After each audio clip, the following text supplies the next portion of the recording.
Welcome back to another edition of Two Up Front, presented by Sports Radio America. I'm Baxter Colburn. This is Simon Provan. All right, Simon, we have a very unique and exciting opportunity here on Two Up Front to get to chat with somebody that knows a thing or two about the soccer world, especially from an American perspective. Who are we able to be joined by now? Oh, we're very honored to be joined by Fox Sports sports commentator, analyst, all kinds of things, Mr. Rob Stone. Welcome to the show, Rob. Baxter, Simon, thanks, guys. Thanks for having me. Well, we appreciate you taking the time out of your busy schedule, Rob, and I know that right away we kind of want to jump into things with you in terms of some of the things that are happening in Major League Soccer right now. We know that the expansion seems to be the word of the year with all the teams that continue to be added to the league, but if you had to give a brief summary of kind of the state of Major League Soccer right now, what exactly would you say to us? I think it's in a really good place. I think it's been in a good place for a while, but I feel that at the moment it's kind of without major issues hanging over it.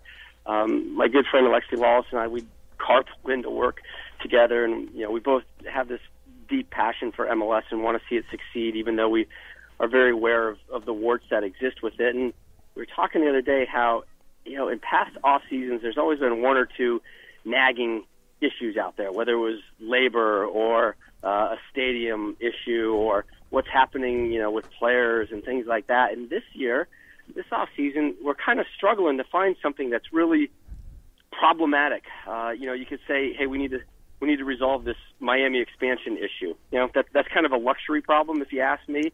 We lose Obafemi Martins to China. Well, if they're going to overpay for a guy, this is what you do in the business world. So I feel like MLS is in a really good spot right now as they enter that 21st year. And as you mentioned, expansion is the big talking point. And I think there's a lot of people out there who are a little worried that maybe they're expanding too quickly. It's tough to walk away from that cash that's sitting out there if somebody wants to invest in your league and bring this wonderful sport to a town near you.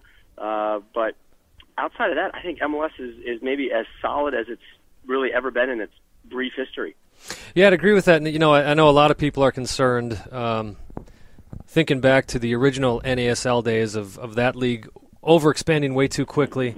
At the same time, I think one of the things that people don't understand when they compare those two leagues is how much more solid of a foundation that MLS has compared to the old NASL. Yeah, that's definitely, I think, one big thing that you hear about. And folks are still kind of a little worried about it. They're like, why do we have so many tiers of American soccer? We don't have promotion relegation, which I know can be a debate for many hours. But I feel like, especially with Major League Soccer right now, they seem to have it figured out. Don Garber has done a fantastic job of kind of getting all his ducks in a row. And they're expanding, which is a good thing, but they're not doing it too quickly where you're, like you mentioned, Simon, with the NASL, where it was like, oh, wow, they're going a little too fast, and then it kind of blew up. But the investors seem to be there. The want to have an MLS team is there. We hear about rumors all the time of St. Louis, San Antonio, and all these other cities as well. Louisville, I know, is another one that everybody seems to want an MLS team right now, which is good, and that's how it continues to grow. Yeah, great problem to have, right? I mean, that certainly wasn't the case back when, St. Phil was basically propping up the entire league and owning, half of the teams, right? Essentially. So, yeah, this league has come a long way in a positive sense.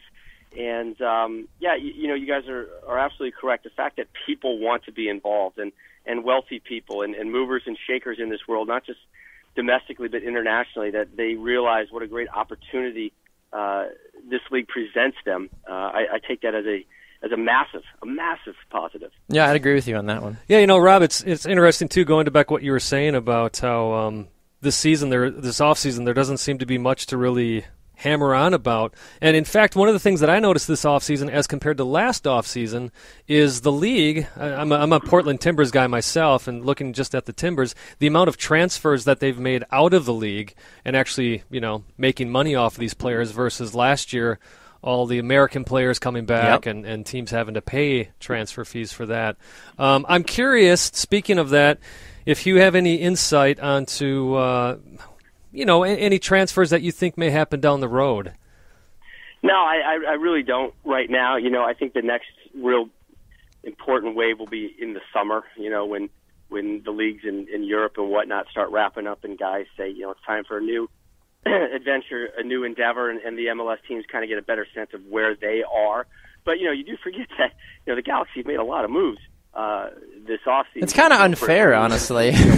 World Cup vets that just, oh, by the way, here's Nigel Hong and Ashley Cole. And, my partner, Brad Friedel, was out at the Galaxy practice the other day, and he said, man, these guys look good, and they're motivated to play and to kind of prove their worth again. And MLS and the Galaxy got them at a real good price as well. But, I think that the whole transfer concept is kind of cyclical. I think you go through a buy stage and then you go through a sell stage and then it's time to buy again. Right now this is a good time to sell because the market is really high and people are paying a lot of money. I mean, just look what China is doing right now. And right. If they're going to throw some silly money out your way, you'd be silly to not jump on it. Exactly, and you talk about selling a guy like Obafemi Martins too for as much money as Seattle will receive for him. They can turn that around and find some good mid to high level players in Major League Soccer, or maybe in some other lower leagues too, that they can bring in and develop and really showcase what those players are doing. Now, you did mention the whole fact that transfer season is a big deal. I wonder, is the narrative that Major League Soccer is a retirement league, is that finally starting to go away a little bit? Because you do hear about some of these younger guys that are internationally, acclaimed or starting to come up in their own countries and now wanting to go to Major League Soccer. I feel like we're starting to slowly move away from that retirement league status, or are we still kind of stuck there? I wouldn't say we're stuck there, but it's certainly still an element. When Ashley Cole comes here and he can't even get on the field for Roma, the retirement talk comes up, and the fact Steven Gerrard says this is my last season. Well, this is that's retirement talk if you ask me.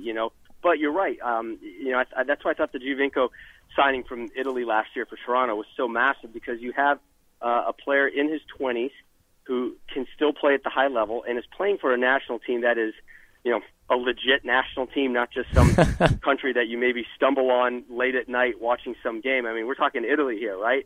And this is a young man who said, I can still play for my national team. Yet I'm gonna do my club activities here in North America. And I think he's going to be a bit of a groundbreaker. And along with that he's had, there's going to be more and more players out there who are going to say, well, wait a second, why can't I live in the United States? Because so many of these players do want to come here. Why can't I live here and play here on the club level and yet still represent my nation? I think you're going to see more and more of that type of talent. And those are exactly the type of guys that MLS brass wants in their league. Right, and then one of the things too, along with that, speaking of Giovinco, is even the Italian national team coach at the time had said, "Hey, you know what? Pretty soon people are going to be elbowing each other to get into that league with how it's growing." Get in now while you can, right? Right. And make your connections and start selling. I mean, Nigel Young is a young cat.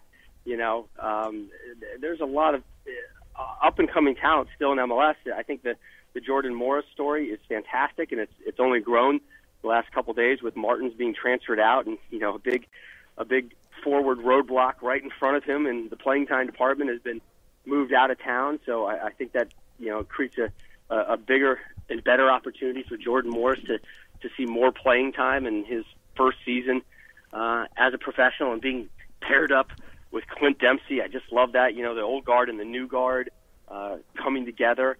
I think that's going to be a real interesting storyline through the course of MLS's campaign. Yeah, speaking of Jordan Morris and Clint Dempsey, Rob, of course it's a perfect transition you set up there for us to talk about the U.S. national team. And, there's the team for the first time, I think, in ever, won both their January camp games, so we saw some positives out of that. But we can't lie and say since the World Cup has ended that it's been a bit tumultuous with with Klinsmann at the helm. We could use multiple words to describe that, but we don't want to turn this into a bash Klinsmann Right? No, segment. not at all. Not at all. I'm just curious again.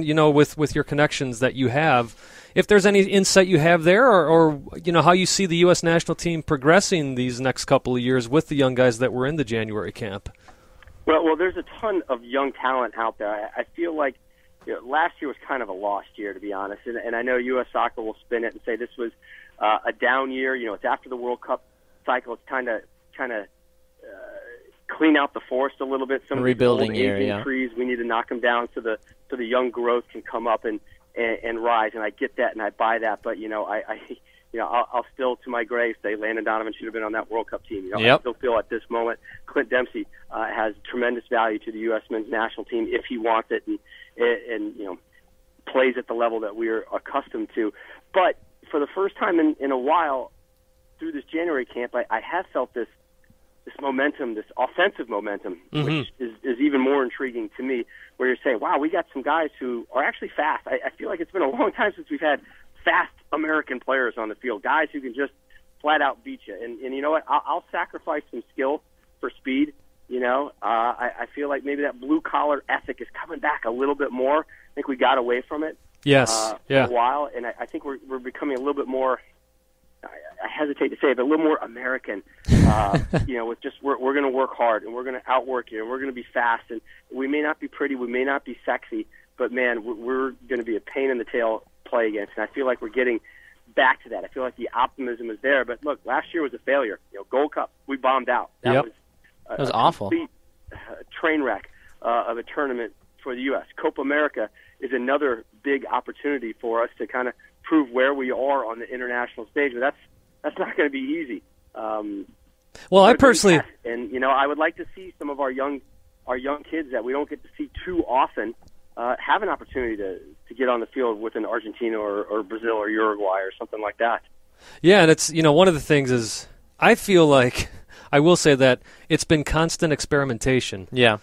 And that's one thing I'd like to see resolved. There's got to be a point at which you say, you know what, these are the guys we're going with. You can only tinker for so long, honestly, before you're like, okay, you have to know by now at least who you can rely on. At least 15 to 20 guys that you can call into camp consistently and be like, look, I know what you guys can do.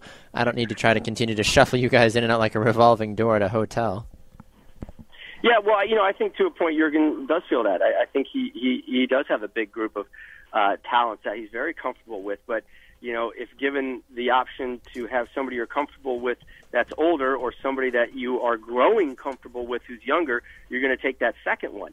And that second one is the type of guy that he's been looking for and pushing for. So, look, we don't live in a patient society. I'm not a patient guy with the U.S. national team. I cheer them on till the day I die.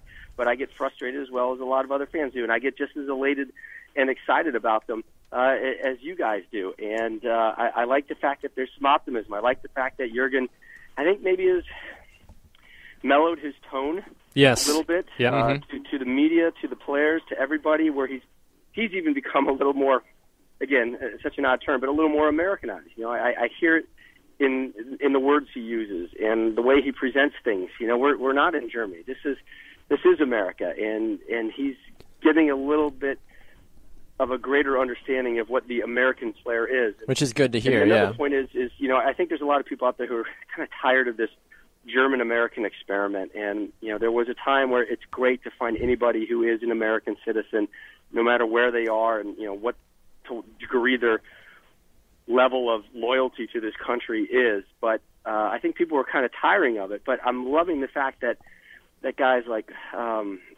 Brooks and company, who were born in Germany and represent our country, but they love this country. And these are guys who make a pact when they were teenagers that if we got a chance to play for the U.S., this is what we want to do. So I think that story has been lost a little bit, that these guys aren't just kind of road warriors who fly in for a couple days, wear the red, white, and blue, and then off they go back to Germany.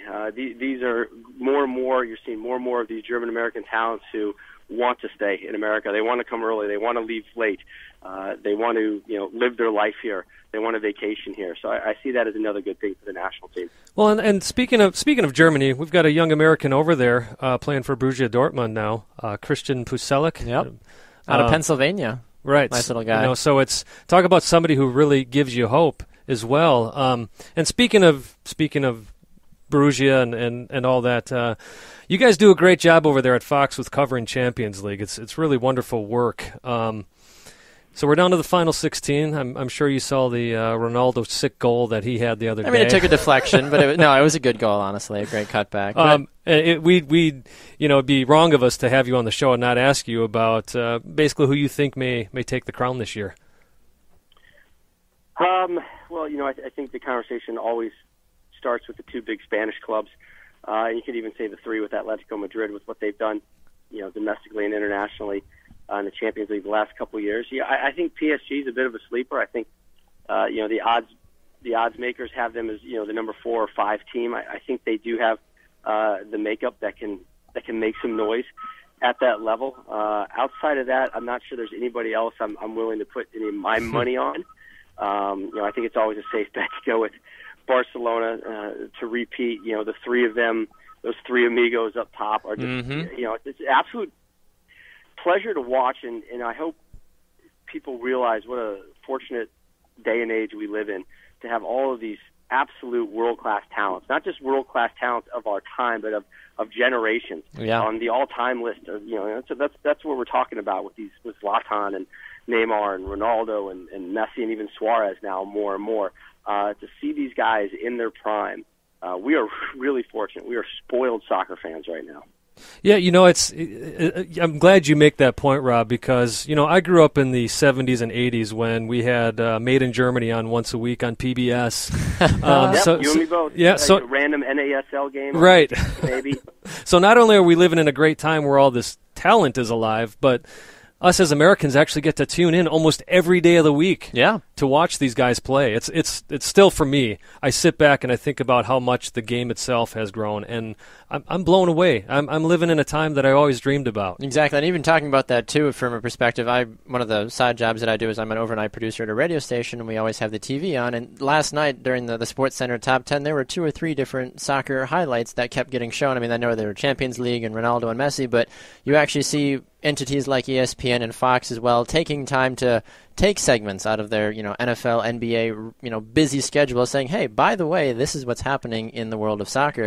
And it's nice to see that these big networks are finally catching on, saying, hey, people actually want to hear about this and want to talk about it. So it's nice to see. We're not 100% there. I don't know if we'll ever compare to what the NFL and NBA and Major League Baseball do on a weekly basis, but the fact is that it's there. And if you want to watch it, you can, and there are specific shows on TV and the radio that you can see that. And then on top of it, this is not kissing up, I promise, but you get guys like Rob Stone, Eric Winalda, Alexi Lalas, doing such a great job covering. Exactly, and that's the thing about it too, is that you've got those guys that have those pasts that have the knowledge. Can come in. Yep, exactly. Well, Rob Stone, it has been an absolute pleasure, sir. We appreciate you taking the time out of your busy schedule to chat with us here on Two Up Front. Any parting thoughts or bits of wisdom or a funny story about Alexi Lalas before we let you go? I'm gonna save that for the bar. I'll say Viva Wisconsin. Well, we appreciate it, Rob Stone. Rob Stone of Fox Sports joining us here on Two Up Front. Rob, we will talk to you again in the future. You got it. See you guys. Have a good day. Thank you. You too. Rob Stone of Fox Sports Soccer. As we wrap up another segment here on Two Up Front, we're going to go to a break. When we come back, Simon and I have got a few things we need to talk about in the soccer world, especially MLS, so you're not going to want to miss it. We'll be back with more on Two Up Front, presented by Sports Radio America, right after this.